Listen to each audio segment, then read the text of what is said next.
I was messing with Jennifer Garner ever since I've been on the shoot.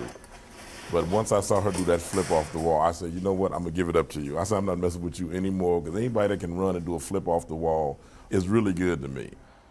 I don't know if I'd be able to beat her up in real life. If the cameras weren't there, I'd say she'd kick my ass, man. She's a tough bird. Tough bird from all that A's and stuff, I'm sure.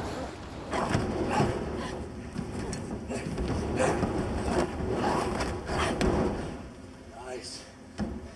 Mark is one of the hugest Daredevil fans on the planet, and also somebody with the clearest vision of almost anyone I've ever met. He had been planning this film in his head since he was 14 years old. It was so important for Mark to be true to the comic book, and I think the fans will appreciate that as much as we did.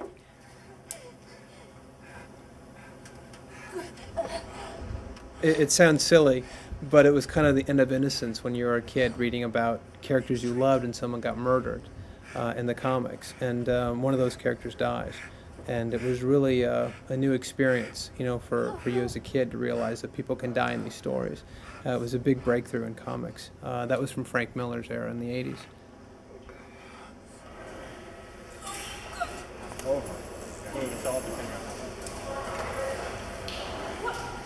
I can't hear you, Jeff. I need to be able to hear you. This was not a big green screen movie. The budget put us in a position where we had to get as much as possible in camera. So we did a lot of wire work out on location.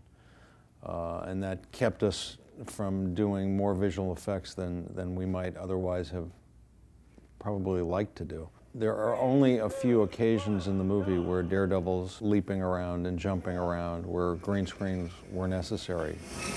I think the most difficult part about filming Daredevil on a day-to-day basis was what could we really do practically versus what could we do with CGI.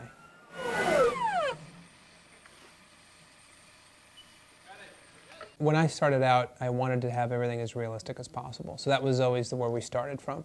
So the wire work for a lot of what Daredevil does, I didn't want to have it to be Hong Kong style and that it's people bouncing on bamboo leaves and stuff. You know, it was never meant to be that. It was more supposed to be a wire assist, just to do some extraordinary things, but still have the laws of physics, you know, prevail. As great, as amazing as our wire team was, as amazing as the master was, and as amazing as Jeff Amata can be, it was just some things that we couldn't do, and that was really frustrating.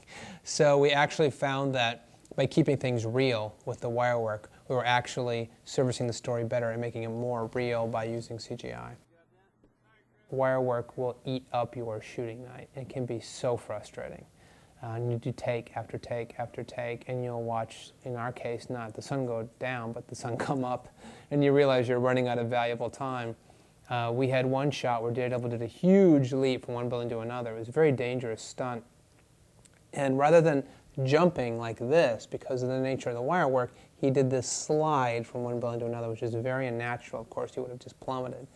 That was one that we tried over and over and over for a couple nights in a row. And at the end, we never used it. We ended up using a CG character. And that, to me, was a big eye-opener. As great as wire work is, it has its limitations. And you have to know what they are, because it will really, really cost you. 3, 2, 1, go!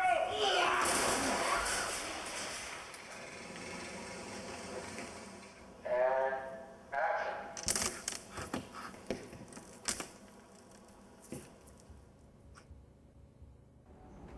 Everything's been on a freight train for February 14th, and so any additional photography's got to be done soon before it gets too cold for New York. We're supposed to be late summer, this movie, late summer going into fall by the end, and it's going to be winter by the time we get to New York, so. Now, but started earlier. Now, in your clean plate, do you have bullseye This in one? it? The You front do? head Okay, on good. this? Oh, so you don't go all the way in We anymore? had to cut it because it looked so wanky. So, Put this that is, on the actually, this list. is no closer than that one where he's It's laying on not. the rooftop. No, I Put know. that on That's the why I'm list. saying put it on the list. I can't It's look just at it an anymore. addition. I just hate it. Yeah. Next sequence. These pipes here, terrible paint job here, which I was guaranteed would look like hollow pipes, and as you can see, it looks like they're fighting on a giant wind chime or xylophone. I mean, how hard would it be to give some to put black in the center of those How pipes. many shots are like this? Not that many. This is when you can really tell that those are solid. They were solid for the stuntmen so that they wouldn't get injured, but now you can tell that they're solid pipes, that they're not a pipe organ.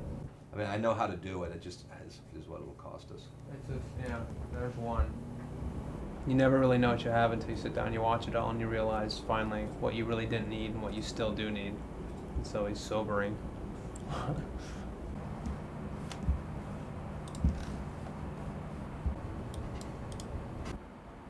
It's 3 minutes gone. It's huge. Something's happened to me, Dad. I don't know what it is.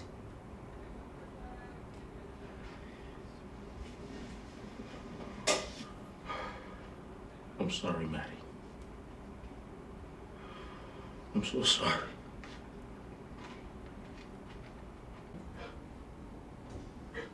This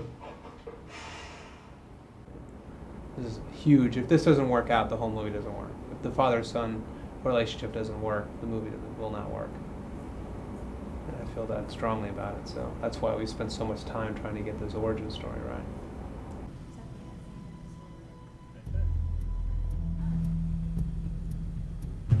We gotta get one of these things.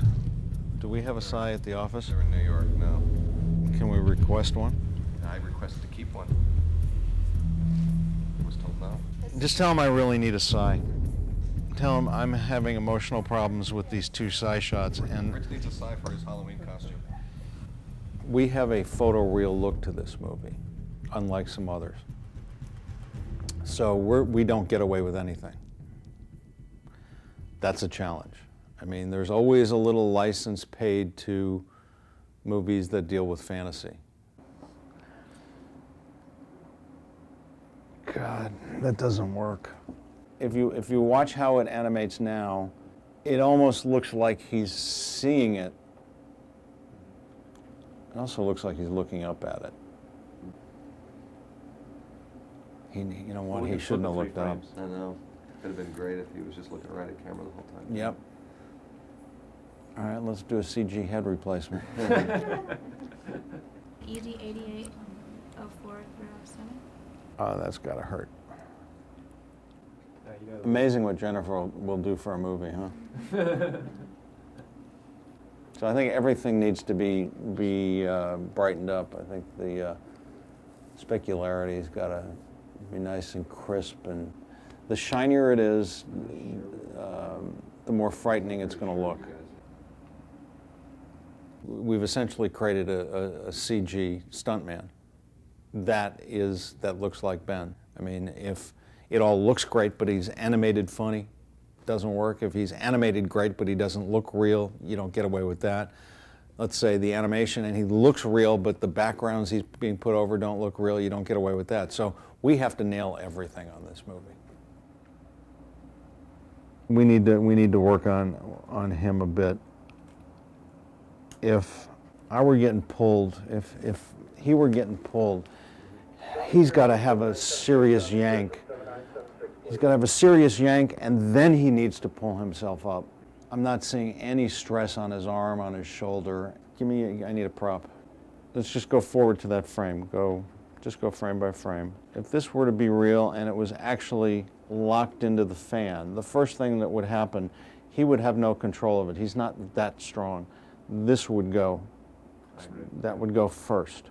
The gag is he's pulling himself up. So we have to sell that first. In 4 frames, there's no way he'd have control of his body. So we're sort of Jones in the joke here. Essentially what I'm working on is the visual interpretation of the way our blind superhero Daredevil sees. He uses echolocation like a bat or a dolphin, and he essentially sees aurally. So we need to convey what he hears or sees to the audience visually, and the way we're doing that is a series of shots called Shadow World,